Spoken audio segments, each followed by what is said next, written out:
1947년 노벨상을 수상한 앙드레 지드의 이 지상의 양식이라는 책에는 이런 구절이 있습니다. 마치 하루가 거기 죽어가기라도 하듯 저녁을 바라보라. 그리고 만물이 거기서 태어나기라도 하듯 아침을 바라보라. 그대 눈에 비치는 것이 순간마다 새롭기를. 현자란 모든 것에 경탄하는 사람이다. 앙드레 지드는 사람이 살면서 지상에서의 최고의 양식이 있다면 감탄하는 마음이라고 했습니다. 지상의 양식이라고 하니까 우리가 쌀밥 먹고 보리밥 먹고 빵 먹고 살아야 그것이 지상의 양식인 줄 알았는데, 사실은 우리가 이 땅에서 정말 먹고 섭취하고 살아야 하는 것, 감탄하는 마음, 경탄하는 것, 놀라움, 기대감, 설레임, 이 감탄하는 마음이 우리에게 삶의 생기를 사실은 불어넣어주고 살아야 하는 이유를 더 뜨겁게 만들어준다는 거예요. 감탄했기 때문에, 감동했기 때문에 움직이는 것 아니겠습니까? 감탄해서 내가 정말 이 땅을 살아가는데 모든 것을 쏟아부을 수 있고 내 온몸을 던질 수 있는 것 아니겠습니까? 거기에 무슨 계산이 필요했고 거기에 무슨 논리를 따졌습니까? 내 마음이 움직였거든요. 또 누군가는 이런 말을 했습니다. 나이가 들고 늙어가기 때문에 감탄을 잃어버리는 것이 아니라 감탄을 잃어버려서 늙어가는 것이다. 하루하루 지나면서, 시간이 지나면서 자꾸 놀라울 것이 좀 적어지는 것 같고, 나를 설레게 만들고 기대하게 만드는 것도 조금씩 사라지는 것 같고, 우리 신앙생활에도 경계해야 할 문제가 있다면 이런 것이 아닐까. 신앙생활은 오래 했는데 특별할 것도 없고 새로울 것도 없는 일상. 세상을 창조하시고 홍해를 가르신 하나님을 볼 때는 참 놀라웠는데, 십자가에 죽으시고 부활하신 예수 그리스도를 믿기는 믿지만 이미 이런 하나님의 역사는 나에게는 과거가 되어 버렸고, 지난날의 기적에 익숙해진 이 오늘은 기대할 것도 없고 그래서 변할 것도 없는 그냥 과거의 지식으로, 옛날에 읽었던 성경 지식으로 오늘을 살아가고 있는 무미건조한 믿음의 길을 가고 있는 것은 아닌가. 하나님에 대한 과거의 지식으로 오늘을 살자니 이미 익숙해진 믿음은 나를 무디게 하고 말았습니다. 이미 구걸이 생계수단이 된 지 오래된 이 사람의 이야기도 그렇습니다. 그렇다면 반복적인 신앙의 익숙함을 깨고 우리가 회복해야 하는 신앙의 마음가짐은 무엇일까? 오늘 말씀에 성전에 모인 이스라엘 백성들은 익숙한 일상이 뒤집어지면서 크게 놀라서 동요하고 있습니다. 그들은 무엇을 보고 놀라게 되었을까? 우리 지난 시간에 보았던 것처럼 나면서부터 걷지 못하던 자가 성전 미문에 들어와서 펄펄 뛰면서 하나님을 찬송하고 있었죠. 여기서 우리가 먼저 주목해 보아야 할 것은 그 사람의 나이예요. 4장 22절에 보니까 병 나은 사람이 40여 세나 되었더라. 이미 40이 넘은 사람입니다. 이 사람이 언제부터 성전 미문에서 구걸을 시작했는지는 알 수 없지만 매일 구걸을 해야 할 정도라면 이 사람의 가정 형편 또한 매우 어렵다는 것을 짐작할 수 있습니다. 그렇다면 적어도 수십 년 동안, 10년, 20년, 어릴 때부터 왔다면 한 30년 동안 그렇게 구걸을 했다고 볼 수 있지 않겠습니까? 이것이 왜 중요하냐? 그동안 매일같이 성전을 드나들던 수천 수만의 사람들은 성전 미문에서 구걸하는 이 사람을 하루 이틀 본 게 아니었습니다. 처음 봤을 때는 측은했을지 모릅니다. 참 저 사람 못 걷나 보네, 불쌍하다.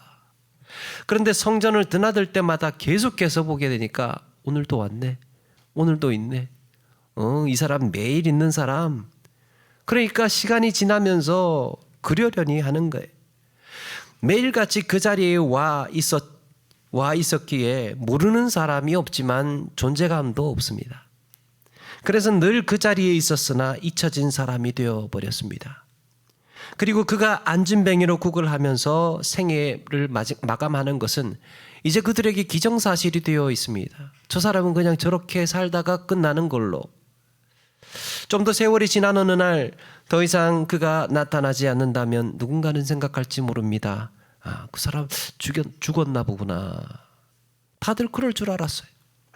그런데 그런 안진뱅이가 미문 안으로 난입을 하더니 세상에 두 발로 걸으면서 뛰면서 하나님을 찬송하니까 성전 안에 있던 사람들이 발칵 뒤집어진 겁니다.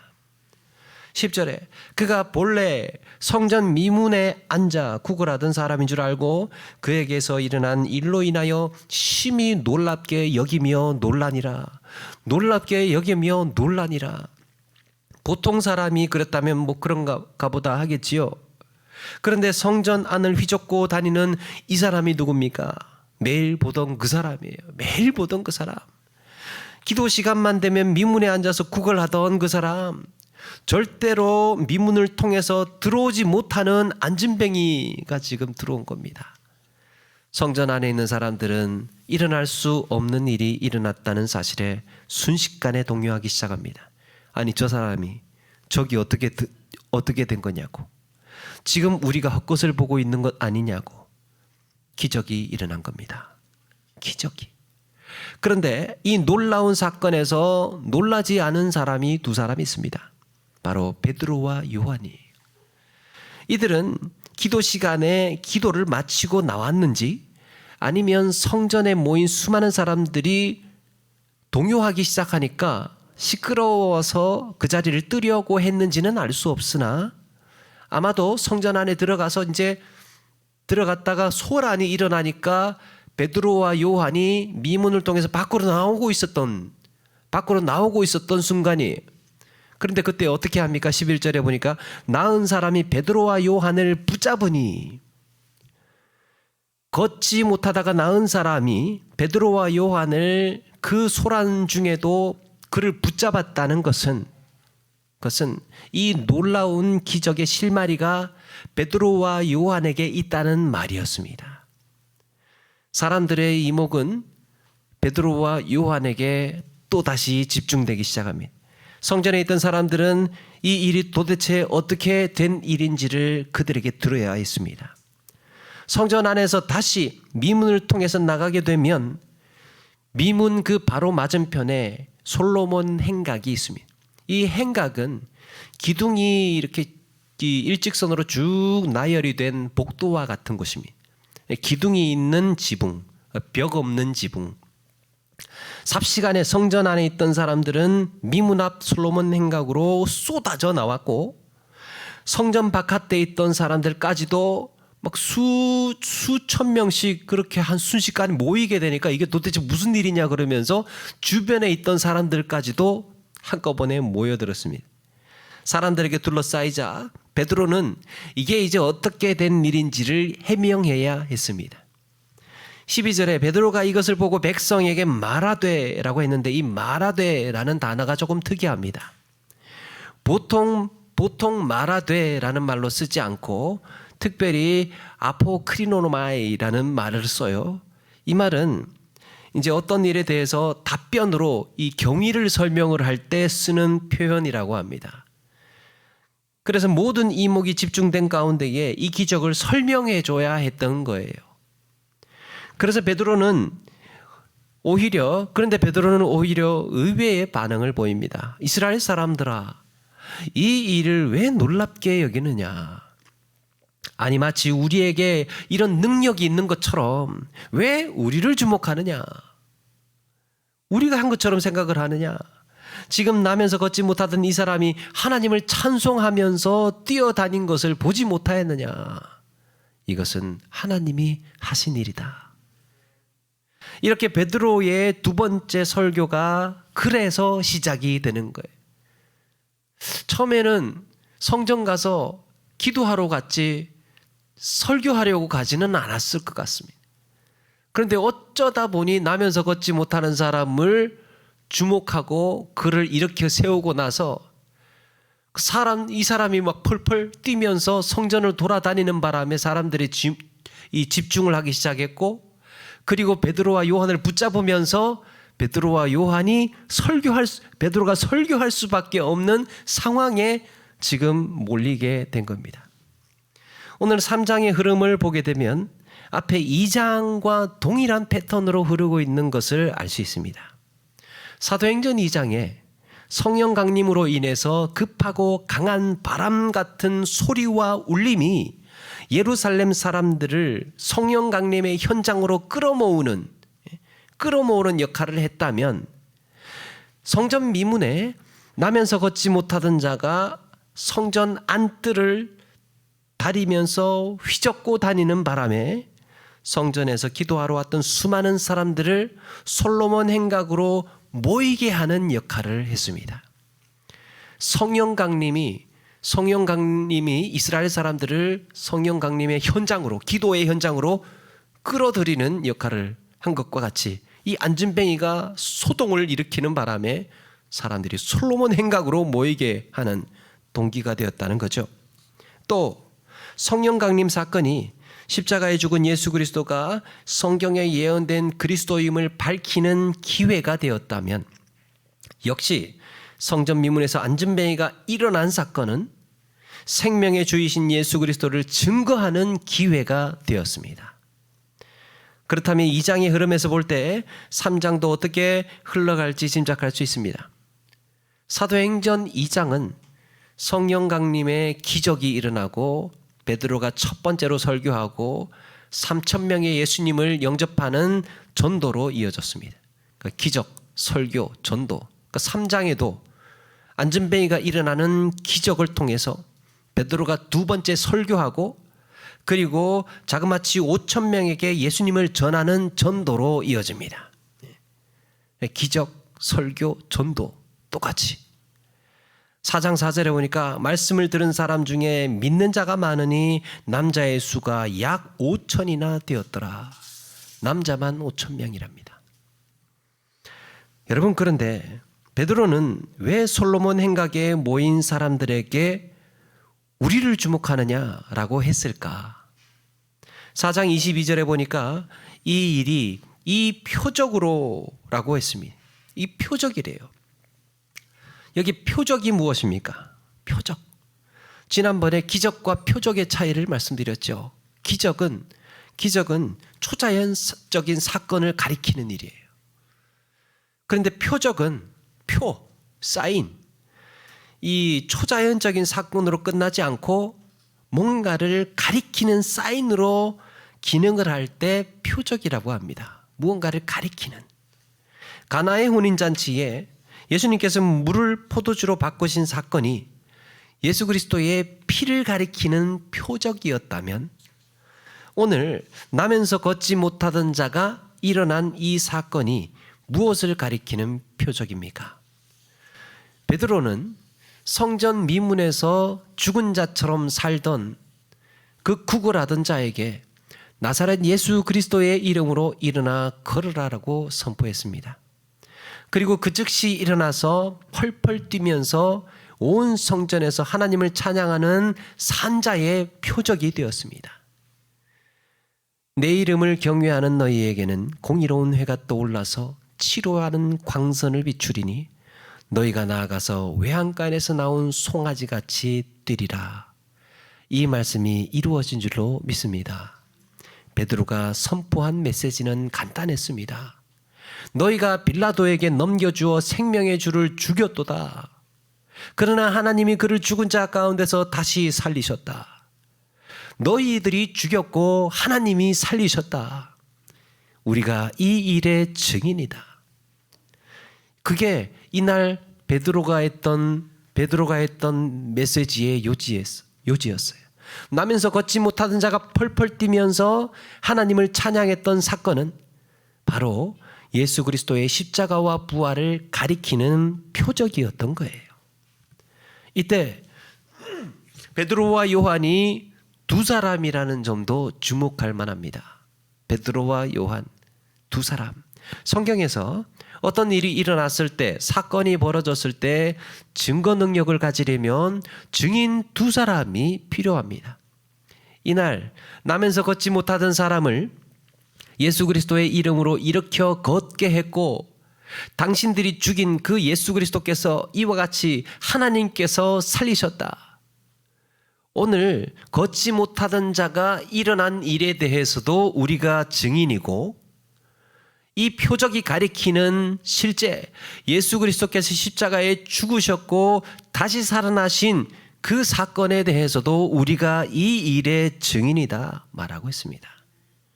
성전에 모인 이스라엘 백성들은 안진뱅이가 일어나서 뛰어다니는 것을 보고 놀랄 것이 아니라, 베드로가 가진 신령한 능력으로 마치 그를 걷게라도 한 것처럼 놀라서 쳐다보고 있을 것이 아니라, 그들이 정말로 놀라워해야 할 것은 너희가 죽인 생명의 주를 다시 살리신 하나님을 보고 놀라워해야 했던 것입니다.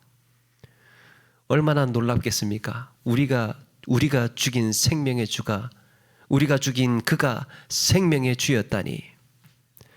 여러분, 참 그런데 베드로와 요한이요, 성전에 가서 이렇게 이 힐난하는 것이 쉽지가 않습니다.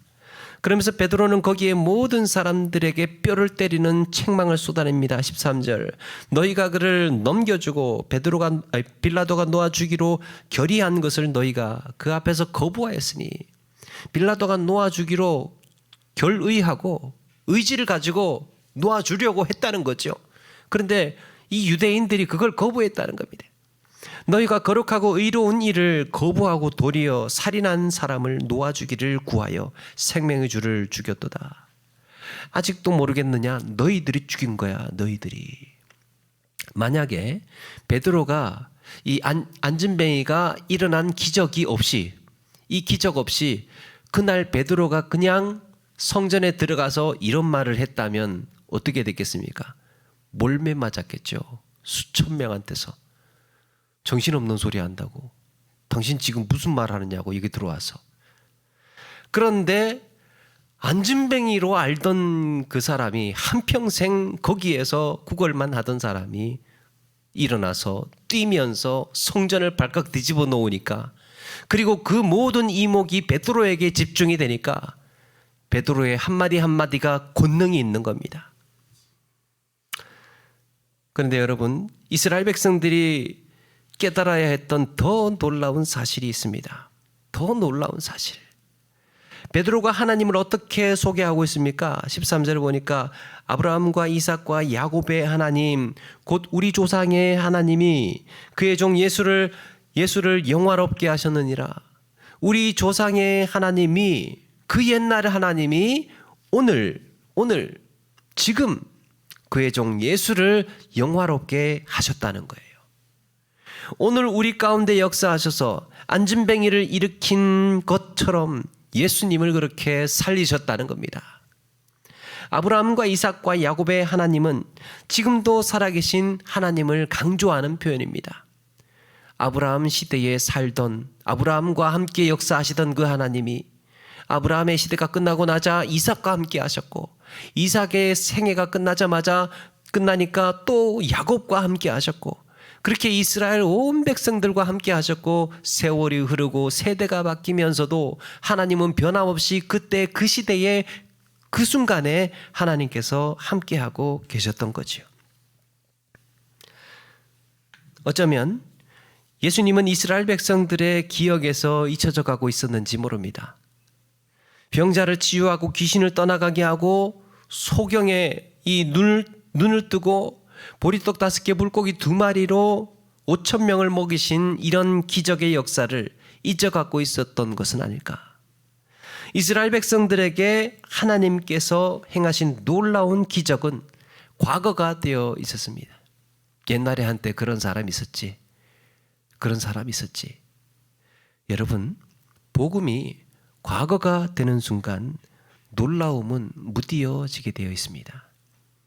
우리가 가진 이 복음이 과거형이 되는 순간 우리의 감동도 식어져 가고 있는 거예요. 복음은 현재형입니다. 예수님의 십자가와 죽으심과 또 예수님의 부활하심이 지금 나에게 역사하고 있고, 지금 현재 나를 감동시키고 있고, 지금 나를 움직이게 하고 있고, 지금 나를 감탄하게 하지 못하는 것이라면 우리는 과거의 지식으로 신앙생활을 하고 있는 것이라는 거죠. 지난 날의 지식으로 되어버린, 지난 날의 기억으로 되어버린 그것으로 오늘을 살려고 하니까 오늘이 설레겠습니까? 지금 살아계신 하나님을 만나고 지금 십자가에 죽으시고 부활하신 바로 그 주님께서 나와 함께 일하고 계시다는 것을 믿음으로 나아갈 때 우리는 매 순간마다 경탄하고 감동하고 은혜를 입고 다시금 일어서고 세워지게 되는 줄로 믿습니다. 그런데 이날 베드로는 성전 미문에 앉은 안진뱅이를 일으키는 표적은 바로 그래서 지금도 살아계신 하나님께서 일하고 계심을 깨닫게 하고 있습니다.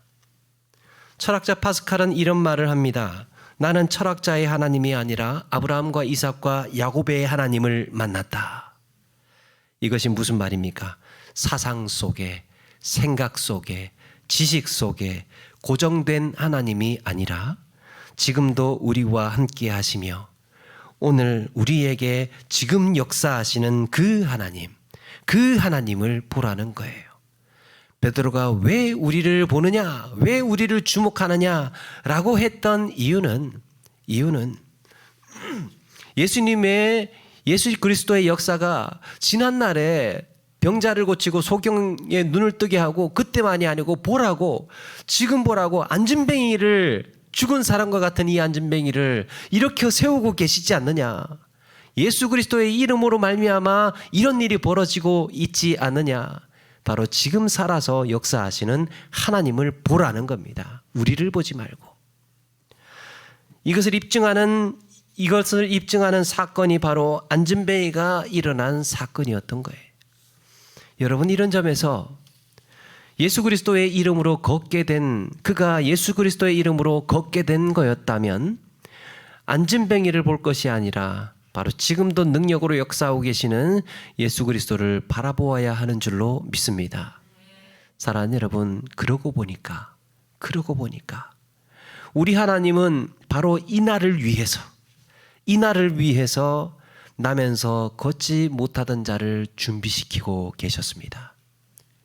이 일을 위해서 그 오랜 시간 동안 성전 미문에서 구걸하게 하셨습니다. 이제 보니까 하나님께 이렇게 하나님을 증명하는, 예수님의 십자가와 부활을 입증하는 이런 가장 강한 증거가 되고 보니까 하나님은 이렇게 준비하셨구나.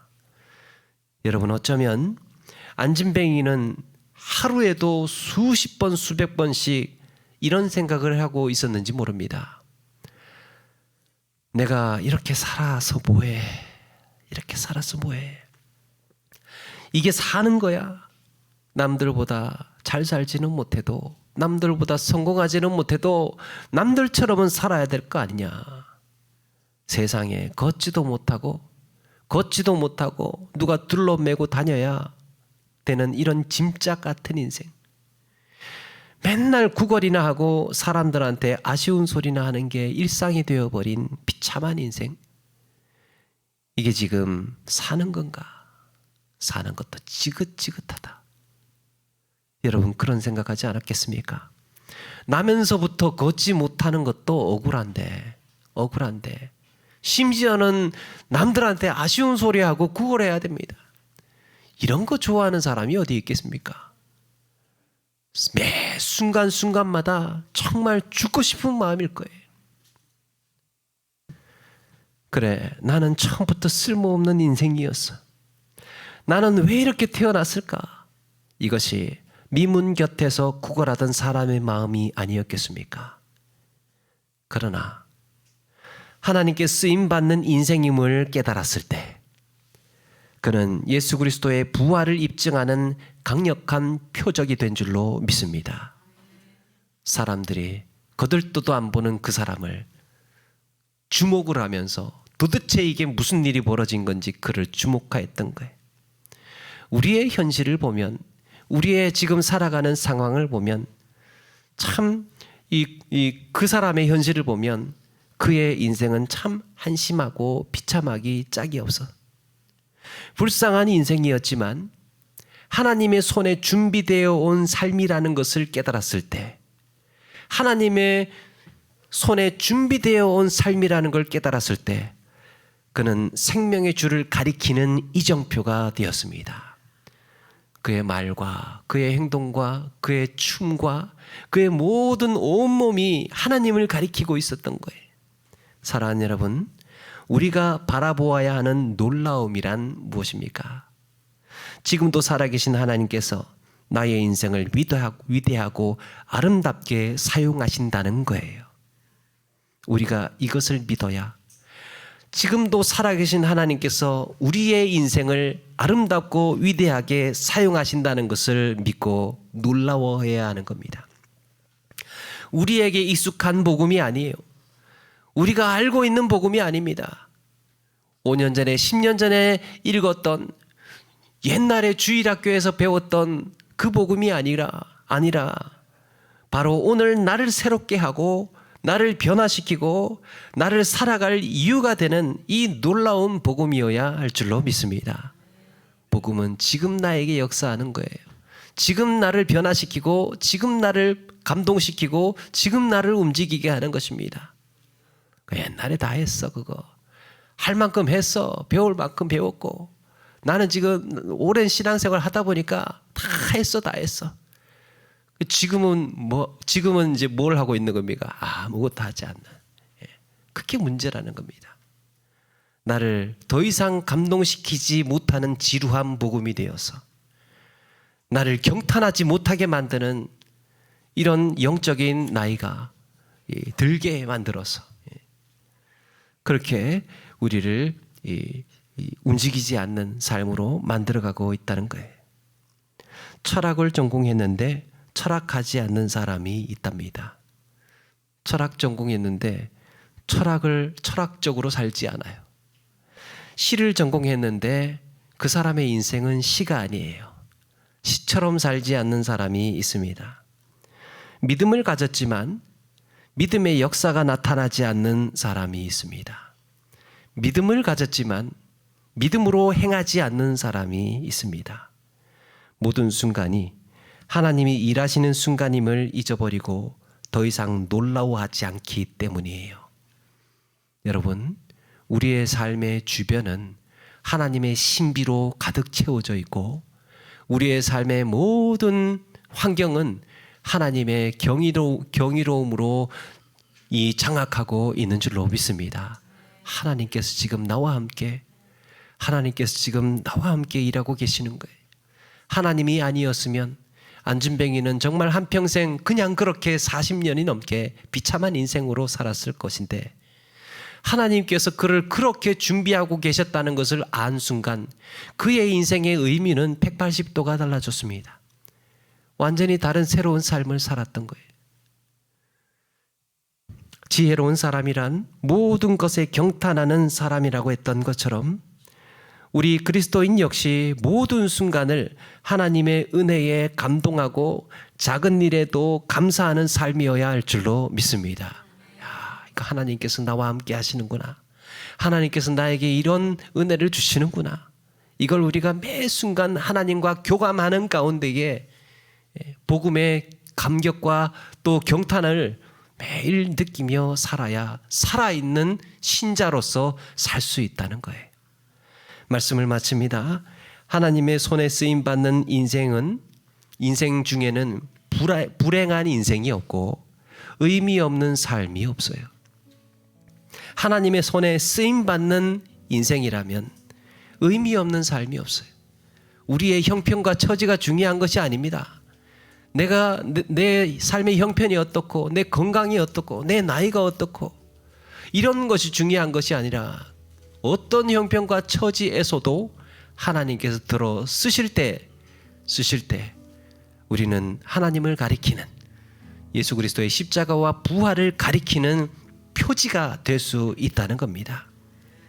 매일의 삶에서 기적을 기다리는 지루한 인생이 아니라 오늘도 주님께서 나를 들어 쓰신다는 사실을 믿음으로 고백하는 우리 모두가 되시기를 바랍니다. 내 삶이 예수 그리스도를 가리키는 이정표가 되어서 오늘도 섬기고 오늘도 헌신하고 전도하는 인생으로 사시는 저와 여러분 되기를 주의 이름으로 축원합니다. 찬양합니다.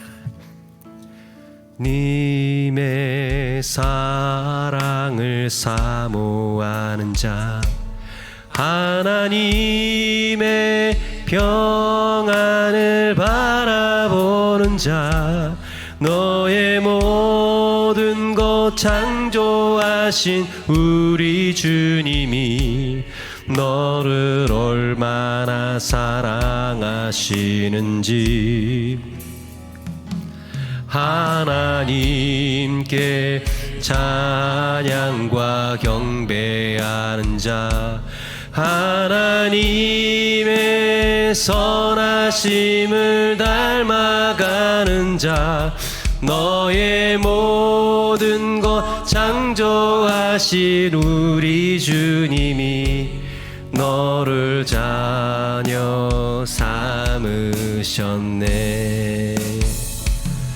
하나님 사랑의 눈으로 너를 어느 때나 바라보시고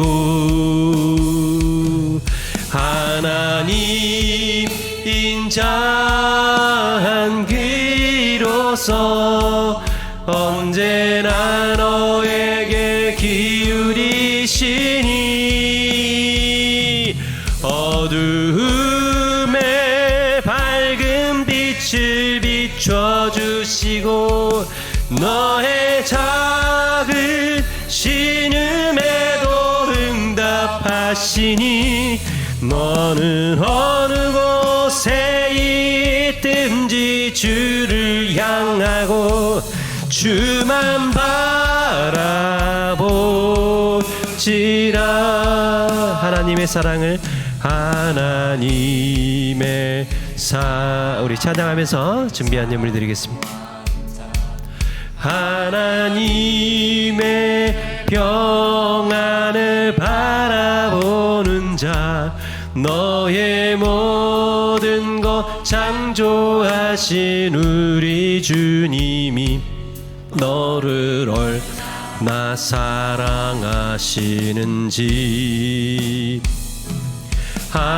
하나님께 찬양과 경배하는 자, 하나님의 선하심을 닮아가는 자, 너의 모든 것 창조하신 우리 주님이 너를 자녀 삼으셨네. 하나님 사랑의 눈으로, 하나님 사랑의 눈으로 너를 어느 때나 바라보시고 하나님 인자한 귀로서 언제나 너에게 기울이시니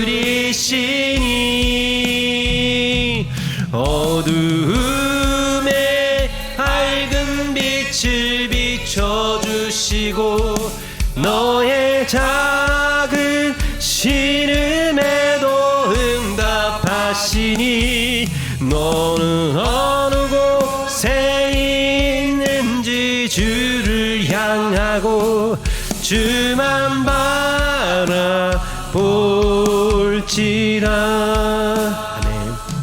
네, 우리 오늘 말씀 기억하면서 같이 한번 기도하며 나가기를 원합니다. 하나님, 그 과거의 십자가의 죽음과 부활이 지나간 세월이 아니라 지금 오늘 나의 마음을 감동시켜 주시고 지금 오늘 나를 변화시켜 주시고 또 경탄하게 하는 놀라운 복음이라는 것을 기억하고 하나님 지금도 함께 나와 함께 역사하시고 일하시는 하나님을 기억하며 나아가기를 원합니다. 하나님, 우리의 마음이 무디어지지 아니하고 오늘 하루도 변화를 기대하며 성장하고 성숙할 것을 또 기대합니다. 기대하며 나아갑니다. 하나님이 복음이 우리 안에 살아 움직이 역사할 수 있도록 은혜 베풀어 주옵소서. 우리 말씀 기억하면서 함께 기도하며 나가겠습니다. 같이 한번 기도하겠습니다. 사랑과 은혜가